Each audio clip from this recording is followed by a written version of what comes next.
বিএনপির বিরুদ্ধে ষড়যন্ত্র চলছে, সজাগ থাকতে হবে বলল তারেক রহমান।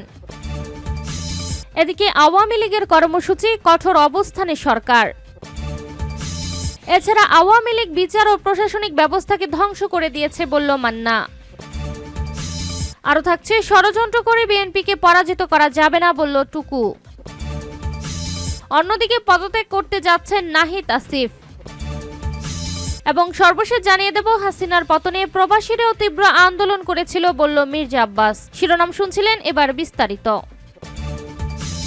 বিএনপির বিরুদ্ধে ষড়যন্ত্র চলছে, সজাগ থাকতে হবে বলল তারেক রহমান। বিএনপির বিরুদ্ধে বিভিন্ন মহল প্রোপাগান্ডা ছড়াচ্ছে অভিযোগ করে দলটির ভারপ্রাপ্ত চেয়ারম্যান তারেক রহমান বলেছেন, দেশের ভেতরে ও বাইরে বিএনপির বিরুদ্ধে ষড়যন্ত্র শুরু হয়েছে, সবাইকে সজাগ থাকতে হবে। ষড়যন্ত্র করে বিএনপিকে দমিয়ে রাখা যাবে না, কারণ বিএনপি জনগণের দল, নিজেদেরকে জনগণের আস্থায় নিয়ে যেতে হবে। নেতাকর্মীদের উদ্দেশ্যে তারেক রহমান বলেন, স্বৈরাচার হাসিনা সরকার দীর্ঘদিন ক্ষমতায় ছিল, দেশের প্রতিটি খাত ধ্বংস করে দিয়ে গেছে তারা, যে কারণে রাজনৈতিক দলগুলোর ব্যাপারে দেশের মানুষের আস্থাহীনতার সৃষ্টি হতে পারে। বিএনপি নেতাকর্মীদের কাজ হবে দেশের সাধারণ মানুষদেরকে সেই আস্থার জায়গায় ফিরিয়ে নিয়ে আসা, নিজেদেরকে শুধরাতে হবে। আগামী সরকারের জন্য দেশ চালানো হবে এক চ্যালেঞ্জ, কাজেই আগামীতে ফ্যাসিবাদ বিরোধী আন্দোলনে অংশগ্রহণকারী সকল দলকে ঐক্যবদ্ধ থাকতে হবে। আমরা সবাই ঐক্যবদ্ধ থাকলে দেশে আর ফ্যাসিবাদ ফিরতে পারবে না। তিনি বলেন, ৩১ দফা আপনারা মানুষের কাছে নিয়ে যাবেন। এই ৩১ দফা আমরা বাংলাদেশের মানুষের জন্য তৈরি করেছি। আমরা সকল মানুষের কথা শুনে ৩১ দফা তৈরি করেছি। দৃঢ়ভাবে বিশ্বাস রাখুন, ৩১ দফা বাস্তবায়ন করা গেলে দেশের প্রকৃত উন্নয়ন ও সমৃদ্ধি সম্ভব হবে। আমাদের লক্ষ্য একটাই, জনগণ, জনগণ এবং জনগণ। এই মানুষগুলোর উপর বিগত ১৫ বছর অবর্ণনীয় নির্যাতন হয়েছে। আগামী নির্বাচন প্রসঙ্গে তারেক রহমান বলেন, আমরা একটি সুষ্ঠু ও গ্রহণযোগ্য নির্বাচনের অপেক্ষায় আছি। পুরো জাতি নির্বাচনের জন্য অপেক্ষায় রয়েছে। জনগণ বিএনপিকে রাষ্ট্র ক্ষমতায় আনার জন্য উন্মুখ হয়ে আছে। আগামী নির্বাচন রাষ্ট্র ক্ষমতায় যেতে হলে আমাদের সকল নেতাকর্মীকে জনগণের আস্থা অর্জন করতে হবে। তিনি বলেন, স্বৈরাচার হাসিনা সরকারের আমলে ১৬ বছরে বিএনপি সহ বিরোধী রাজনৈতিক দলের নেতাকর্মীরা খুন, গুম, হামলা, মামলার শিকার হয়েছে। দেশ ও দেশের মানুষের অধিকার প্রতিষ্ঠার জন্য সংগ্রাম করতে গিয়ে আমাদের কর্মীরা নির্যাতনের শিকার হয়েছে। জনগণের একটি বিশাল অংশ বিশ্বাস করে আগামীতে দেশে যদি ভালো কিছু হয় সেটা বিএনপির দ্বারাই হবে। স্বাধীনতার মহান ঘোষক শহীদ রাষ্ট্রপতি জিয়াউর রহমান দেশ গঠনে নিজেই মাঠে ঘাটে হেঁটে হেঁটে কাজ করেছেন। আমরা শহীদ জিয়ার সেই নীতি নিয়ে কাজ করতে চাই। আওয়ামী লীগের কর্মসূচি, কঠোর অবস্থানে সরকার। ছাত্র জনতার গণ অভ্যুত্থানে ক্ষমতাচ্যুত আওয়ামী লীগ আবারও কর্মসূচি ঘোষণা করেছে। সামাজিক যোগাযোগ মাধ্যম ফেসবুকে পোস্ট দিয়ে ওই কর্মসূচি ঘোষণা করেছে দলটি। পুরো ফেব্রুয়ারি মাস জুড়ে নানা কর্মসূচির সঙ্গে আছে হরতালের ঘোষণাও। এর আগেও এমন কর্মসূচি ঘোষণা করে পালন করতে পারেনি দলটি। নতুন করে কর্মসূচি ঘোষণা দেওয়ার পর অন্তর্বর্তী সরকারের পক্ষ থেকে কঠোর বার্তা দেওয়া হয়েছে। গণহত্যার বিচার হওয়া এবং দলটি গণহত্যার জন্য ক্ষমা চাওয়ার আগে তাদের কর্মসূচি পালনের সুযোগ নেই। এমন কোনো কিছু করার চেষ্টা করলে দেশের জনগণই তাদের প্রতিহত করবে। এদিকে আওয়ামী লীগের অফিসিয়াল ফেসবুক পেজে কর্মসূচি ঘোষণার পর বিএনপি এবং বৈষম্য বিরোধী ছাত্র আন্দোলনের নেতারাও প্রতিক্রিয়া জানিয়েছে। তারা বলেছে, গণহত্যাকারীদের বিচার হওয়ার আগে তাদের রাজনীতি করতে দেওয়ার সুযোগ নেই। গত মঙ্গলবার রাতে ফেসবুক পেজে আওয়ামী লীগের ঘোষিত কর্মসূচি অনুযায়ী আগামী ১ ফেব্রুয়ারি থেকে ৫ ফেব্রুয়ারি বুধবার লিফলেট বা প্রচারপত্র বিলি করবে দলটি। ৬ ফেব্রুয়ারি দেশে প্রতিবাদ মিছিল ও সমাবেশ অনুষ্ঠিত হবে। ১০ ফেব্রুয়ারি অনুষ্ঠিত হবে বিক্ষোভ মিছিল ও সমাবেশ। ১৬ ফেব্রুয়ারি রোববার অবরোধ এবং ১৮ ফেব্রুয়ারি মঙ্গলবার দেশব্যাপী সকাল সন্ধ্যা সর্বাত্মক কঠোর হরতাল কর্মসূচি পালনের কথা বলা হয়। আওয়ামী লীগ বিচার ও প্রশাসনিক ব্যবস্থাকে ধ্বংস করে দিয়েছে বলল মান্না। নাগরিক ঐক্যের সভাপতি ও ডাকসুর সাবেক ভিপি মাহমুদুর রহমান মান্না বলেছেন, আওয়ামী লীগ এই দেশের মানুষের কাঙ্ক্ষিত নির্বাচন, বিচার ও প্রশাসনিক ব্যবস্থাকে ধ্বংস করে দিয়েছে। ক্ষমতায় থেকে তারা লুটপাটের রাজত্ব কায়েম করেছে, গণতন্ত্রকে ধ্বংস করে দিয়েছে। মাহমুদুর রহমান মান্না বলেন, আপনারা কেউ ভোট দিতে পারেননি। ভোট দিতে গিয়ে জেনেছেন ভোট আগেই হয়ে গেছে। দিনের ভোট রাতেই হয়েছে। বিকেলে শুধু তাদের বিজয়ী প্রার্থীর নাম ঘোষণা করা হয়েছে। এখন নতুন বাংলাদেশ গড়ার সময় এসেছে। তাই দেশের মানুষকে তাদের পছন্দের সরকার নির্বাচিত করতে হবে। তিনি বলেন, শেখ হাসিনা হাজার হাজার কোটি টাকা লুট করে দেশের বাইরে পাচার করেছে। এমনকি তার শেখ হাসিনার পিয়নও ৪০০ কোটি টাকার মালিক হয়েছে। ষড়যন্ত্র করে বিএনপিকে পরাজিত করা যাবে না বলল টুকু।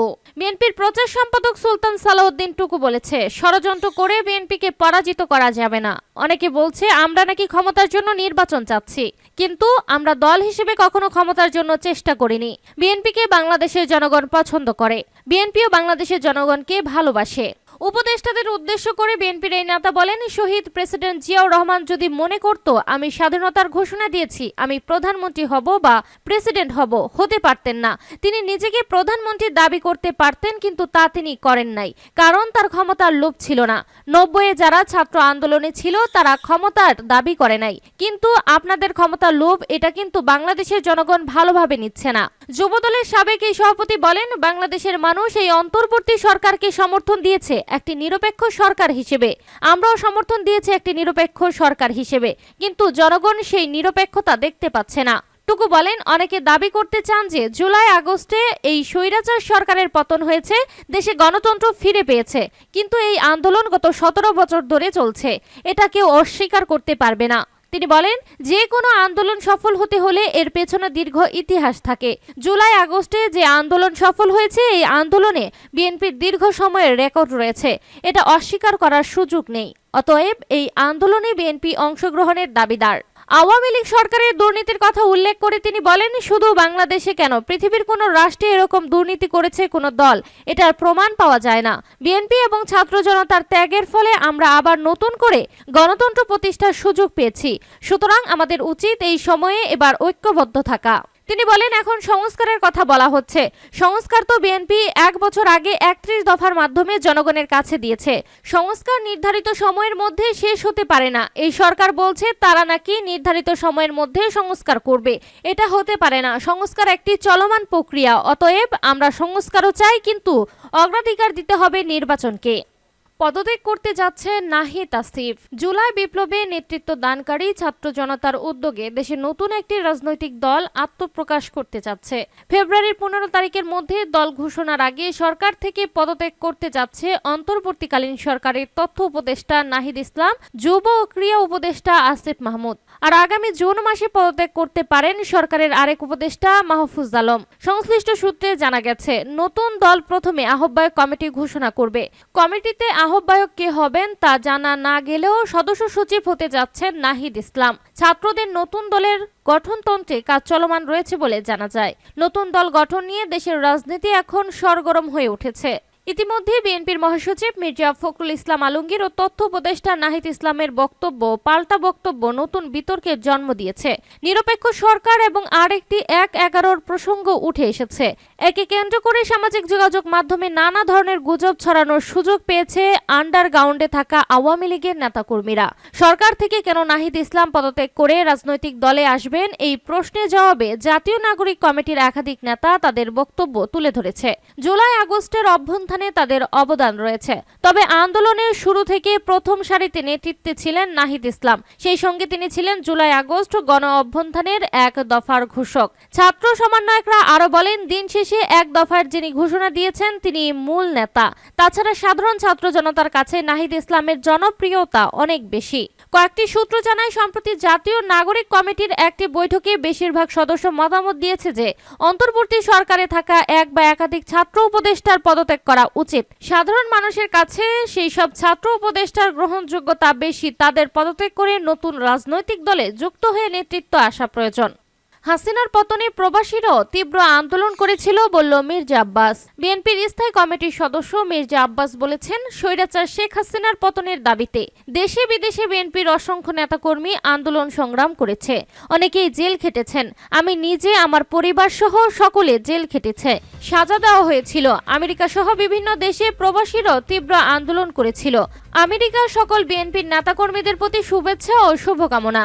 মির্জা আব্বাস যুক্তরাষ্ট্রে বিএনপির নেতাকর্মীদের উদ্দেশ্যে বলেন, প্রবাসে থেকেও আপনারা দেশ ও জাতির জন্য যা করেছেন তা আমরা ঢাকায় যারা কাজ করেছি তার চেয়েও কম না। অন্যান্য প্রবাসীদের মতো আমেরিকা বিএনপির নেতাকর্মীরাও সক্রিয় ভূমিকা পালন করেছে, তাদেরকে ধন্যবাদ। আমেরিকা, ইউরোপ ও লন্ডনেও তীব্র আন্দোলন হয়েছিল। এক পর্যায়ে প্রবাসীদের কাছে করজোড়ে ক্ষমা চেয়ে শেখ হাসিনা সরকার রেমিটেন্স পাঠাতে বলেছিল। বিএনপির স্থায়ী কমিটির এই সদস্য বলেন, 16 বছর বিএনপি কি করেছে এ কথা যারা বলে তারা 16 বছর অন্ধ ছিল। আমরা কতবার জেলে গিয়েছি, কতজন শহীদ হয়েছে, এইসব কি দেখেছেন? সুতরাং আমরা বলবো বিএনপির বিরুদ্ধে অকপটে মিথ্যাচার করা হচ্ছে। বিদেশে আমাদের যারা কাজ করেছে তাদেরকে বলবো, সমালোচক ও বিরোধিতাকারীদের সমুচিত জবাব দিতে হবে।